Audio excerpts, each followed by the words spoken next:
stress factor. So we're talking about today about identifying internal and external triggers. Now, you might already naturally say, oh, this is another well-being topic. Well, guess what?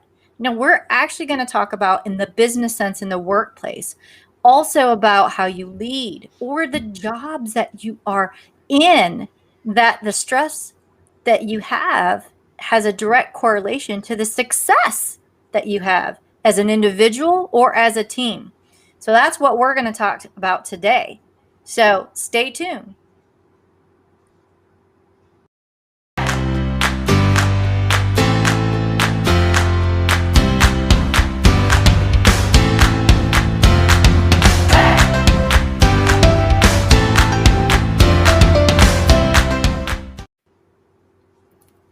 Whoo!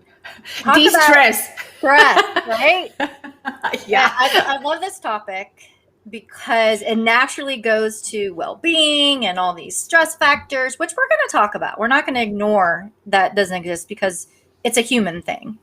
But we're going to actually apply it to some business sense. Now, here's something to celebrate. I can't help but to not make it public. So Restream came out with a cool, awesome feature that now we are streaming live across my profile and Roxana's profile.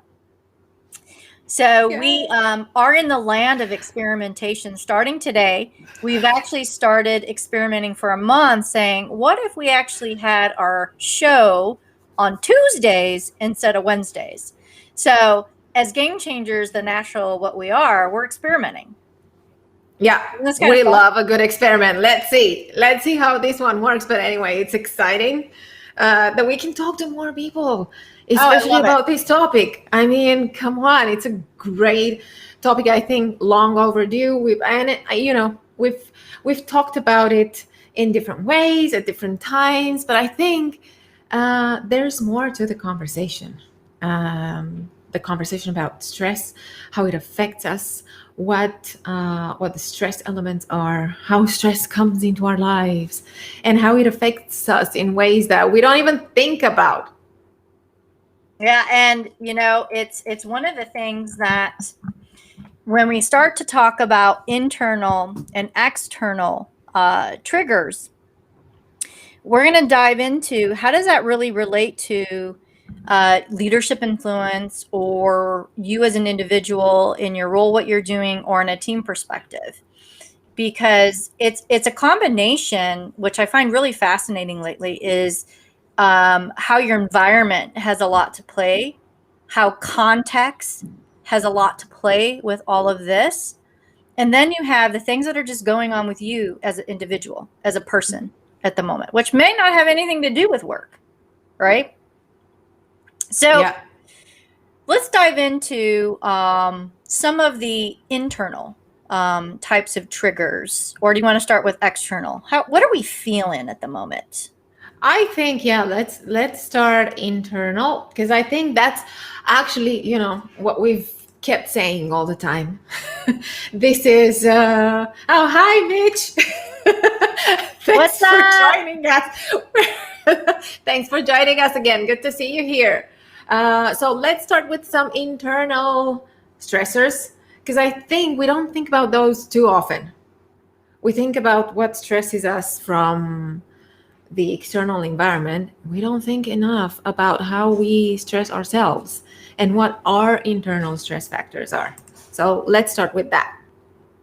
Let me take that logo. Oh, I try to take the logo off. I was trying to take the logo off. Here's me navigating. Roxana usually does this. The joys. All right.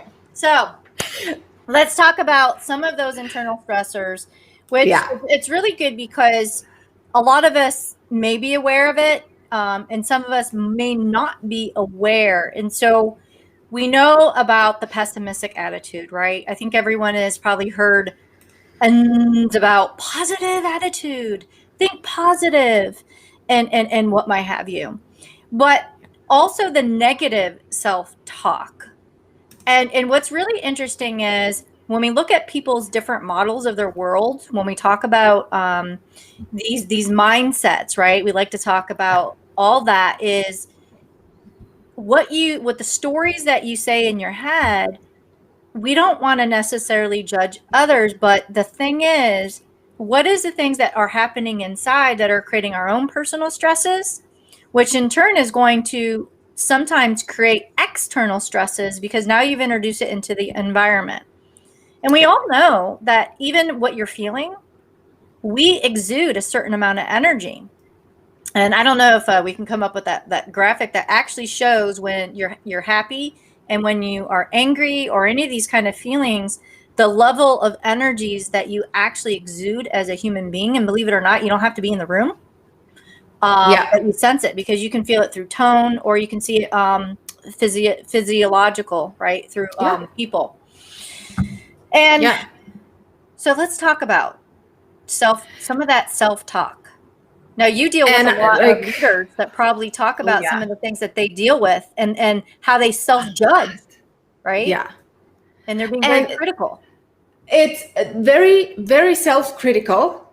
And guess what happens when you're very self-critical, and how you're going to show up and how you're going to talk to others? So one of the things that I see very often is that they are thinking about how they're not doing enough. That's one of the really, really big conversations. It's not enough. I'm not doing enough. And then we translate it as in I'm not enough as a leader, as a team member, as a whatever. But usually when I think about team and team engagement and team motivation, that's one of the big stressors that I see happening, especially right now in this kind of environment, is like, I'm not doing enough. I need to, and talk about positive attitude. It's like, I often hear leaders saying, I need to help my team think positively. I need to help them focus on the positives.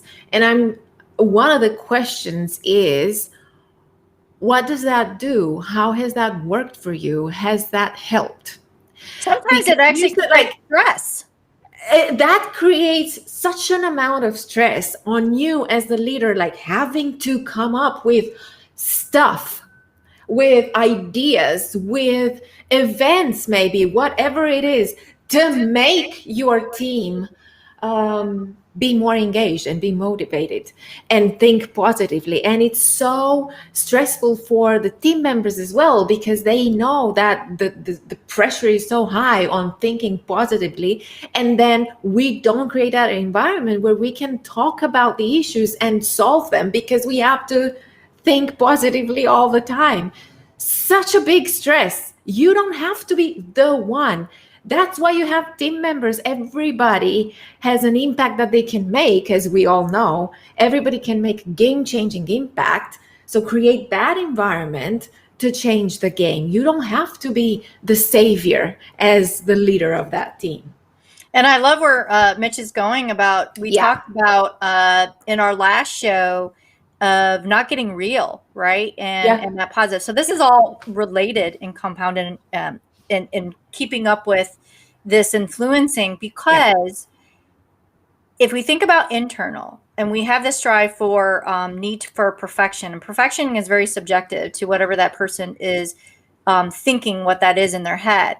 And so this positive attitude could be a expectation, an unrealistic expectation that the individual has, right? That they want to have everything positive, whatever that means to them. Then they exude it. I almost think we need to talk about internal and external at the same time, because they're highly related, that they end up exuding that externally to the people that they're working with. One is they get stressed because they're not exceeding their expectations. They're getting stressed because they don't know how to create a positive environment. Or they are putting this pressure of positivity that people really want to have conversations about something. They feel that they can't talk, which then in turn either creates an environment that isn't very trusting and safe, which we talk about psychological safety. It's almost like a vicious cycle or circle that happens when it comes to when we talk about the word stress. We don't look at it that way, but these are stresses that happen that impact us mentally and physically during those moments. And I love when you're talking about Mitch, when we ignore the negatives and pretend that everything's just fine, we are our most vulnerable. And we think vulnerability is actually something that we shouldn't do. And it creates stress even with some people, just to say the word vulnerable. How many of you that might be listening right now, the very utterance of that word stresses you out? Yeah, that makes you feel vulnerable, so that's stressful. So it's almost as if almost as when we talk about public speaking and the fear of public speaking, that is bigger than the fear of death, which I think, by the way, and there you go, you have an external stressor, because you read all of these articles and stats and everything telling you that you should actually be afraid of public speaking, because here you go, it's the number one fear that everybody has. And then it becomes an internal stressor each time you have to speak in public at any kind of event, because it should be stressful and it should be a fear. And it's like, it's almost like there's no escape from it, because everywhere you go, it's there, and it's supposed to get stuck with you, and you're stuck in this. I'm freezing all the time when I talk about public speaking. It's the same thing with anything. Snowflakes on there. Yeah, exactly. And here's the interesting part is everybody has different models of the world and patterns. And this is just something that, I've been focusing on a lot lately, that you have these meta programs, and then you have the difference between the female and male model patterns too, that if we don't really understand, you have your own individual models, and then you have the people that you are working with, their particular models. So you talked about reading statistics. Now, for someone like me and you, I think when we talk about our motivation patterns, we both have internal patterns when it comes to work. Now, this is all contextual, because it could be very different on a personal. This is when we talk about motivational patterns, the meta programs, it's all contextual. So we took this in the context of our work and what we do. And once you understand the different models with people, they might be highly external. And so when you write out a statistic or what other people think, they absorb that, and it could create an internal stressor. Now, however, if you told me a statistic about people being afraid speaking in public, I would rationalize that and think if it was relevant to me, because I have an internal pattern and it might not mean anything to me. But someone else that might have an external pattern freaks out because you just said something that they're going to absorb so differently. And so when we talk about stress, internal and external triggers, those of you that work a lot with people, which I think all of us do, but when you're really focusing on, like where I'm an agile coach, you work with leaders as a coach, we have to pay attention to what their triggers are, what are their models, because it's different for every single person. And I see a lot of generalization out there in articles that we read, and we're not really understanding the individuals, and it's so complex and contextual. Yeah.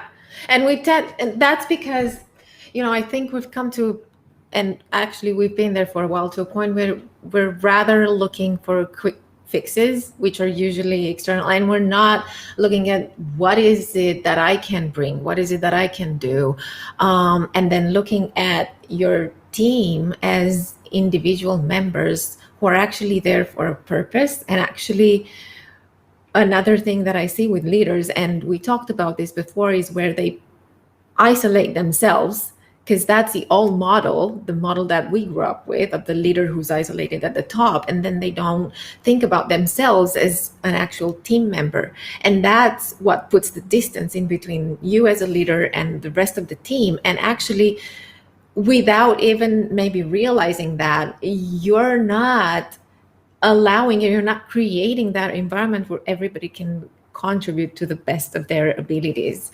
And that's another thing. And I think that in time turns into such an internal stressor, because this distance that we're putting between ourselves as leaders and then the team, and then you have people who maybe you're communicating with more ease in your team, and then you get these clusters inside your team, and it only gets to create even more stress. So that becomes it's so much internalized by each of the team members.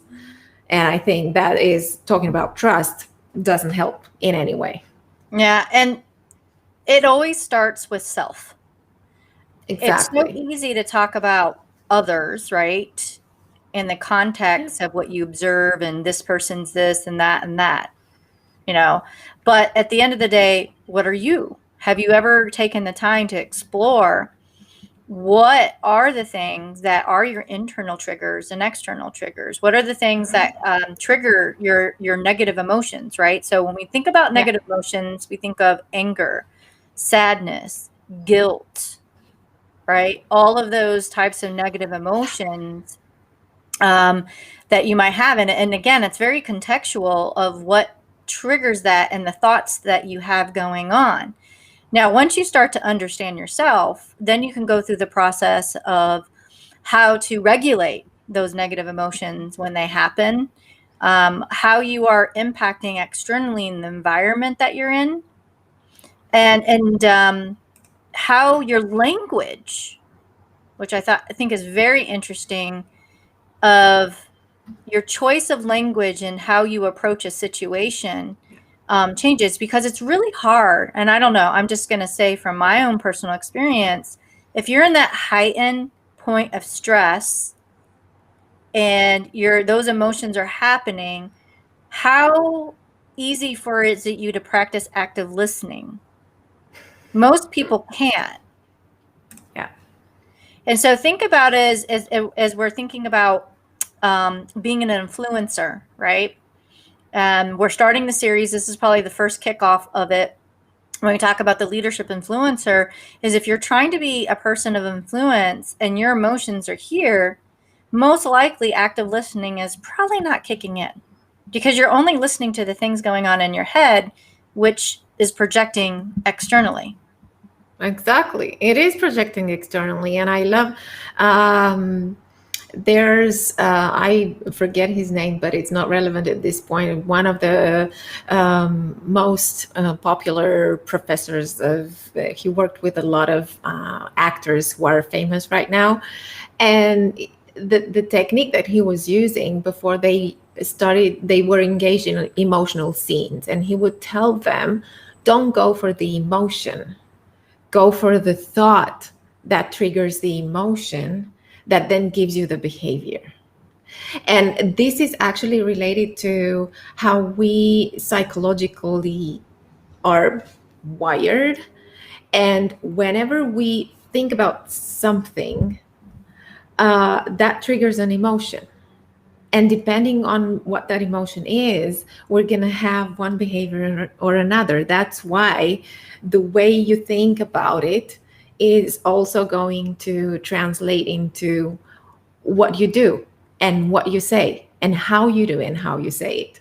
So again, if you think about it, moving back to the example of, I'm afraid of public speaking because people are going to judge me.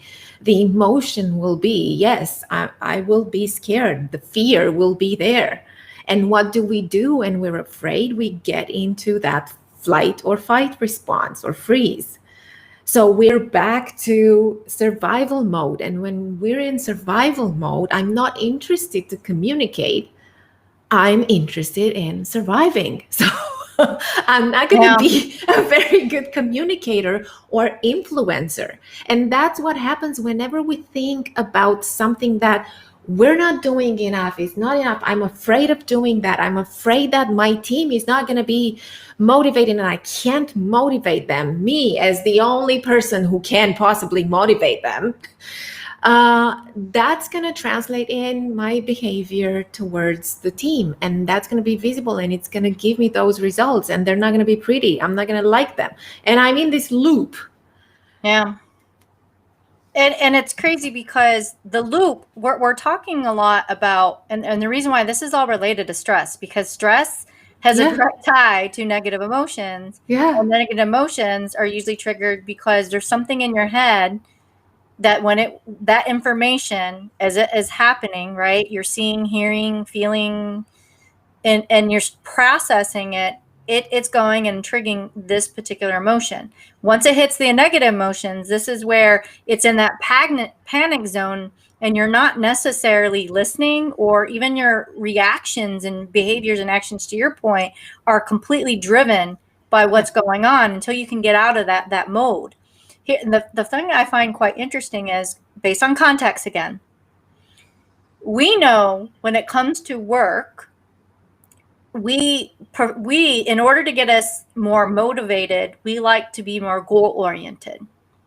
Some folks, what we call a toward pattern, some folks are more from an away from where they're more motivated by working on a problem. They love problem solving. They like, when an issue happens, that's where they get all excited and motivated to work on it.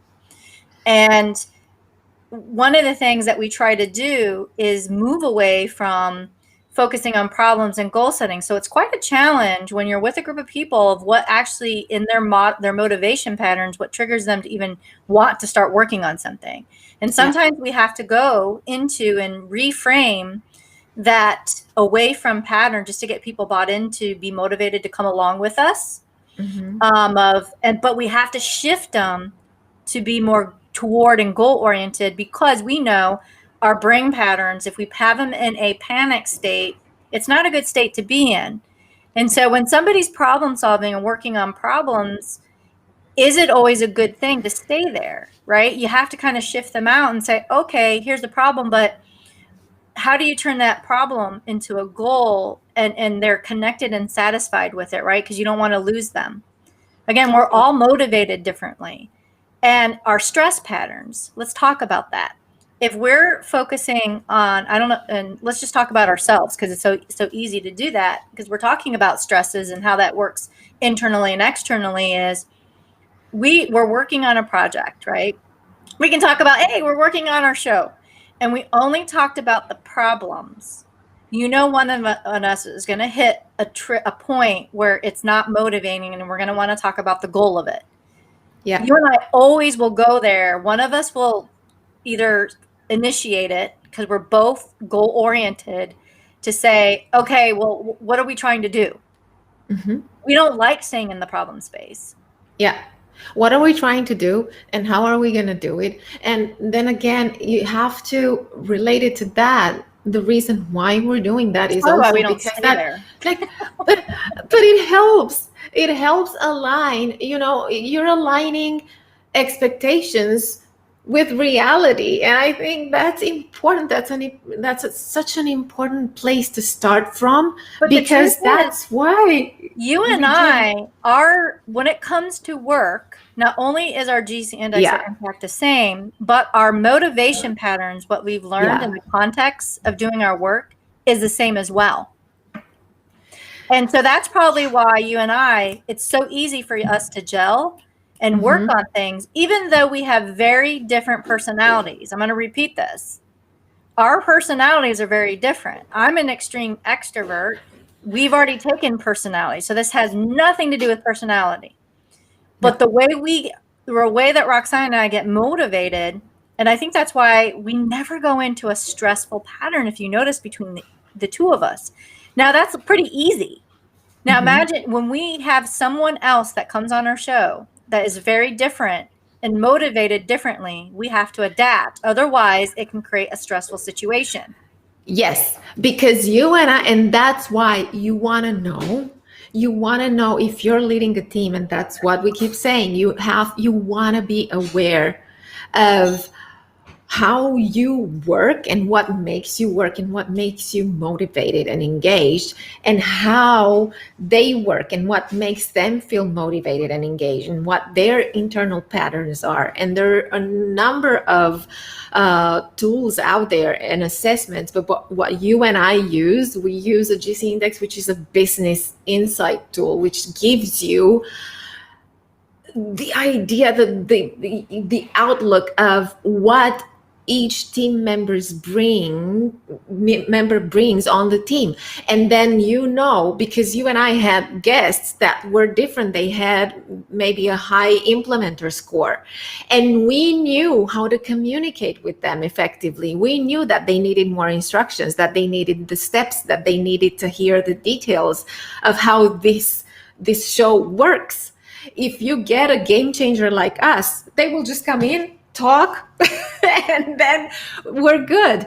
But it's so crucial to understand what everybody needs in terms of communication. Because whenever we talk about stress, we talk about lack of communication, which is big. But we talk about lack of communication, and communication is so huge that it freezes us instead of helping us. Which And has a one direct way is concept. this. And what I love, where we've been really talking about the stressor, and this is why I wanted to bring this subject up, because everyone always will talk about just relieving stress, well-being, and there's an art and science and pragmatic thinking about it. Is if we accept the mindsets, the models of the world of where people are today, and we don't necessarily have to worry about the different personalities. That's my point. Yeah. That we can get to action and just take it in the context of that. We don't have to go through these crazy, ways of understanding. The one thing that I love when you and I talk about the GC index, and again, this is just gets an insight because I'm also into motivation patterns and many different things. We use a whole toolbox of stuff. Yeah. Is that it is context agnostic. Yes. Because what the stuff that I do with the lab profile about the motivation patterns is very context specific. Mm-hmm. And that is about what, people could get turned off if you wonder what ends up happening.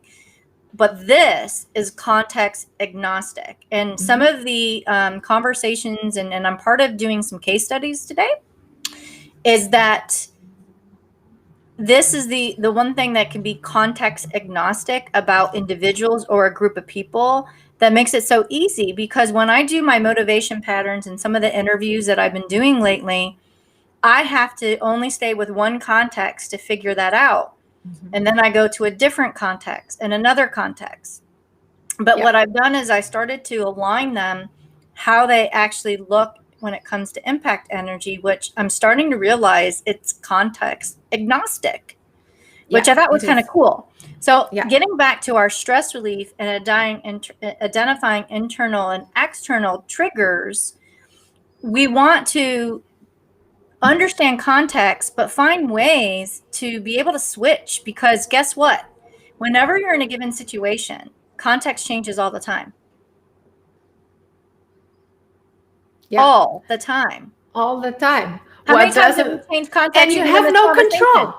Exactly. And you have no control over it. Like, what control do you have over the context? But you do have control over how you react and how you behave in one context or another. And it's like, that's why I say to everybody because I get this question a lot, like, where do I start if I'm a new leader, where do I start? Start with emotional intelligence, because that's where, like, becoming self-aware and being able to manage yourself, that is going to give you the quality of how you're managing the relationships with other people.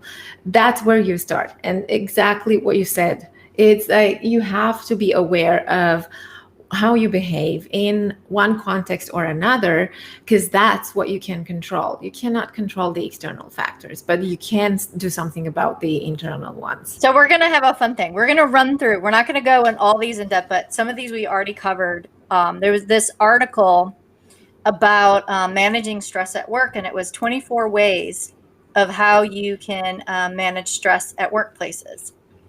And which I thought was quite interesting, because a lot of us are working on these things and you're like, I already knew that. But did everyone know that it was related to stress? That's what I find interesting. And number one was lack of understanding about leadership structure and roles. Mm-hmm. That not having that understanding could cause stress at the workplace. We don't think about that. Exactly. And then number 2 was the lack of job feedback from leadership. So if you're not getting feedback, and we know that as the generation are coming up, they actually want feedback, and they want feedback all the time. So what do you do with that, right? Where maybe there might be groups of people that aren't. So you might be the leader that comes from, well, we don't give feedback all the time. Then you might be the employee that says, I need feedback all the time. And so there's a disconnect there. That causes stress in the workplace. Yeah. Number 3 was employees need to understand company vision. Would you have thought that was a stress in the workplace, not knowing the company's vision? Well, I think, you know what, of course it becomes a stress, because if I don't know my place, if I don't know where I'm going, then do I really know that I'm on the right path? No, I don't. Yeah. And then employees need to understand how their roles contribute to company success. So that goes to purpose and identity, right? I think that's all like what everyone's talking about these days. Yeah. And then what I see a lot, and Mitch, you might, through you being an agile coach too, this is a common one, is I don't understand my responsibilities in my job. And it relates so well to what Mitch said about, the lack of quality communication. It's like all of this is in there. It's the quality of the communication that we're getting. Yeah, and here's some around unhealthy workloads. So those of you that I'm rattling these off, see if these like ring true. So we went through 5 of them. Now we're on number 6. Is work shifts need to be reasonable. Yeah. And the reason why I'm bringing these up, and I found this quite interesting, is because now we're becoming more global, and people are working all these different hours and all these different expectations, and we say, oh yeah, we're going to give you flexibility, you can work remote, but your working times are unreasonable. Yeah, exactly. Right? Yeah. And then employees should be encouraged to take breaks during the day to help manage stress. Now we know during 2020, it got really bad that people were just sitting in front of their laptop and they were never walking away and taking a break. And that was extremely unhealthy. Yeah. Oh, yeah. See, Mitch goes, I don't know what to do or expect of me. Yep. Exactly. What causes stress? Exactly. Yes. So, and you wonder why, all these people are stressed out. Employees' assignments should challenge their abilities without overwhelming them. So there's the thing, right? So a lot of companies are going through a lot of change. And this is where we talk about managing change, but we need to understand what is considered challenging, but not overwhelming. Because remember, what happens when you're overwhelmed? You're in this panic state. You're not really learning. You're not absorbing anything. Yeah, exactly. And plus, we have to think about the big change that happened over the past year, as like the crisis was there and it brought a change all of a sudden. So that was overwhelming to start with. You now have to go back and actually decide how you're going to manage that after it's happened. So imagine that kind of stress. Yeah. And here's a good one now. So now these are about lack of flexibility. So, I am, and I know that you are, when it comes to choice at work, that is something that we're a big supporter and passionate about. So here's some categories around that. Causes stress. So those of you that are leaders and those of you who are listening right now, tune in, perk your ears up here. So employees should be able to rotate during shifts from high to lower stress tasks. Is that happening? Now that you have to talk and figure out what is a low and a high stress, right? And also, exactly, like when we talk about flexibility, I think one of the things that is super big right now is hybrid work, and how you're going to allow people to work from different places, from home, from a cafe, whatever it is, because there are a lot of companies that we hear that turn back to the old model and are not allowing for that to happen. And I wonder what the stress levels are going to go up. This is why I'm bringing this up, because we don't remember. I always say it's too early to tell. So, and number 10 is employees should be able to conveniently change work hours when needed. So again, this is that flexibility. And then also the employees need a say in how assigned tasks are performed. Now in Agile, we are all about the pool system, not assigning. But in truth, not every team is empowered to really choose the type of work. A lot of them are still what I would call the build trap, right? They're, build a feature. They're just building and working off of things. They're not really coming up with the solutions, and they're not really in that space. They're just doing what has already been given to them, right? So there's all these things that we never would really think about, which it could cause stress. And this is why I'm bringing this up. Now we have another category. The lack of resources can cause stress. Isn't that I think for this one, like we would never think of these things in a workplace can cause stress in people. So, I think we were only, when we talk about this category, we were mainly thinking about it as lack of money. Yeah, but it's not just that. So the lack of resources. Oh yeah, employees should have resource supplies needed to perform assigned tasks. Right. Obviously, that can stress people out. Training to do their jobs well. So, what are we? Are they just being thrown into the pit and trying to figure out? Now, yes, they are. And everyone is different with this. So this is where it's important to understand each individual's model of the world, where some people are self-learners and they enjoy kind of figuring things out, and some people are not that way. They want the formal training. They want, to go through that process. They're very particular about how they learn and how they absorb stuff. And now, not just that they want it, they might also need it. Yeah, but they might like the formal training. And they might need the formal training without even realizing it. How many times do we promote people to management levels because they're good technically, but how are they about people skills and leadership skills? They need the training. Maybe they don't think they need it, but they need it. So yeah, and there you go. Here's a novel idea. Employees need to communicate with managers and coworkers. Yeah.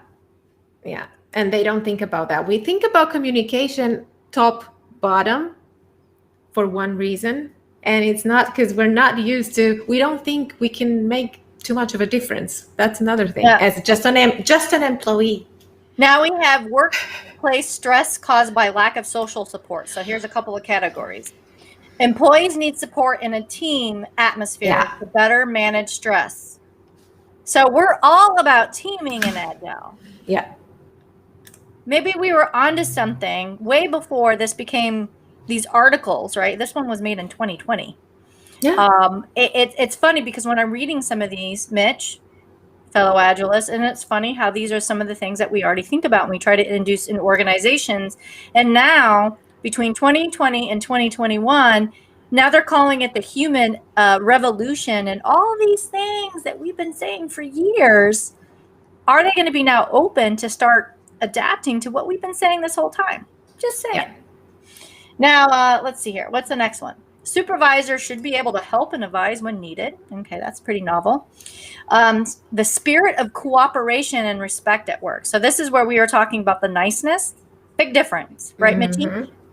Is you have to get real, but we have to respect each other. And I think people misconstrue the difference between being nice and getting real. And it's all about having a very cooperative, collaborative, and respectful way. Yeah. When I say cooperative, that's just being able to learn how to talk to each other, right? And hearing everyone out.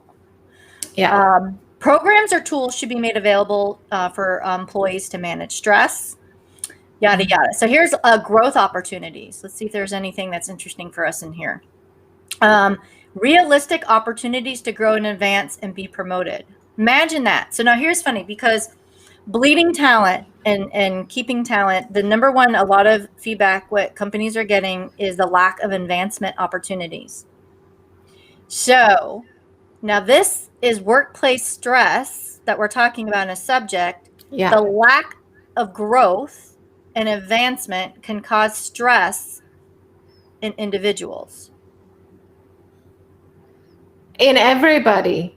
And I think, when you don't offer it internally, people are going to look for it externally. So you don't offer them the opportunity to get a promotion inside your company and keep your talent, they're going to look elsewhere. That's what's happening right now. Now, you being a game changer just like me,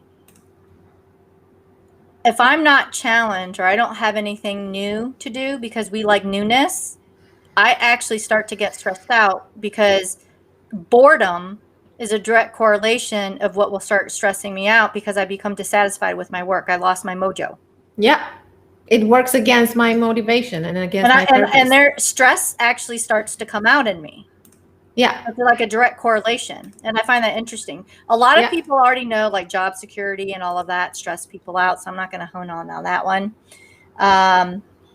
And lack of good policy and environments to manage stress. So given notice when there's a change of policy and procedure. So I got to laugh at that one. So we always have all of these modern traditional ways of change management, and they're pretty heavy, where it's always sometimes top down when they're doing new procedures and change, and we're trying to actually do more bottom up and top down and co-creation and buy-in.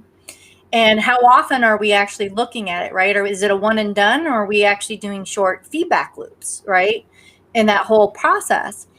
And we never really think about that when people are buying and adopting agile practices and processes, right? Because that's what they usually buy. And I deal with this all the time, is this is something they're not taking to heart. They'll do this natural change management communication and adopt, but they're not thinking about that co-creation, the iterative, and how to look at it a little bit differently. And this is huge, that we never think about the stress that it causes with people. And it's different with everyone, right? We already talked about the models. And having a pleasant place to work in. That's an obvious one. I'm like, aren't these any kind of interesting? Physical space. Okay, I like this one. Because now thinking about physical spaces, this is pretty interesting. So this came out in 2020. What does it look like now in our world? Is maybe some people don't want to go back to the office because they don't like that working space. That could cause stress. It does cause stress, and when you think about it, it causes stress either because I don't like it. What I've also seen happening as we transitioned into this virtual space, because it's the physical space was the office that we were going to. Now we can transition to and we have to virtual workspaces, but what I haven't seen done is people actually working together virtually as well, to get that, to help people who really appreciate working in this environment and to help them feel like they're part of the team again. Because what are you going to do when you have people going to the office and people who are going to work from home or from somewhere else? How are you going to help them mesh together as a team? And how are you going to work together if you're all in the office and they're at home and they feel all isolated and alone? So that's another thing that we can do. When we talk about physical space, think about virtual space as well, and see how you can integrate everybody and include them in the conversation. Now, here's our last one is quiet space, space is possible. And this is, again, the different models with people. I remember the big, cool thing is these open space designs and organizations. And I was reading this and I was like, we just naturally created stress in some people. Exactly. Yeah. Right. So this is where I thought this article was quite interesting, where when we talk about stress and we talk about internal and external triggers, it's really, you can't have one or the other. They're all connected. Yeah. And I wanted to bring it back into workplace and give some perspective of different types of things that can create stress with people, because it's not the same, it's different. So I love this topic. Now, next week, are we ready to kind of maybe start closing up here? Is we're going to continue when it comes to the influencer. So we talked about the stresses and how that can impact you as a leader or a sphere of influence when people are highly stressed. We're going to continue going into this topic of the Leadership Influence series, where we're going to talk about the 4 skills to strengthen your credibility and respect, which our Leadership Influence series that we're going to start talking about isn't necessarily I am a management hierarchical leader. You could be, but I believe everyone's a leader. I don't know about you. Yeah. What do you think? Everyone can be a leader? Everyone Mitch, is a are you leader. still there? What do you think? Can everyone be a leader? Everyone is already a leader. The difference is, are you aware of that or not? Yeah. I like where you're going. So let's start unraveling this and talk about next it. week, we're going to continue our experiment of doing Tuesdays. So August 3rd, we're going to have it at 12:15. I know we were talking about moving it to 12:20, but We'll maybe see. next week Maybe we'll we'll keep it at surprise you. 12:15. What we're trying to do is try to see what's the sweet spot of the amount of time. So any of you guys have any idea about some of the things when we talk about the 4 skills to strengthen your credibility and respect? If you have some thoughts and to help with that conversation next week, let us know. We would love to have you. And what is Mr. Mitchie saying here? So he has a good point. Everyone is a leader. Everyone is a follower. It's just a matter of who one is leading or following. Yep, I love that. That is true. Because you can't be a leader if you can't be a follower as well. If you have, it's like having too many cooks in a kitchen, right? If everyone wants to be a leader, how's that going to work in a situation? Yeah, exactly. Who's leading when? That's the thing. I like that. I like that a lot. That's a good one. Yeah. Now, is there any caption I'm forgetting to do here, since this is new for me? Well, the one about the survey, because we want to get survey. Where is it? Survey. To get more insights from you. So we need your help so that we can come up with the relevant ideas for the show that you want discussed, that you want some solutions around. So we're going to put a short survey link in the comments.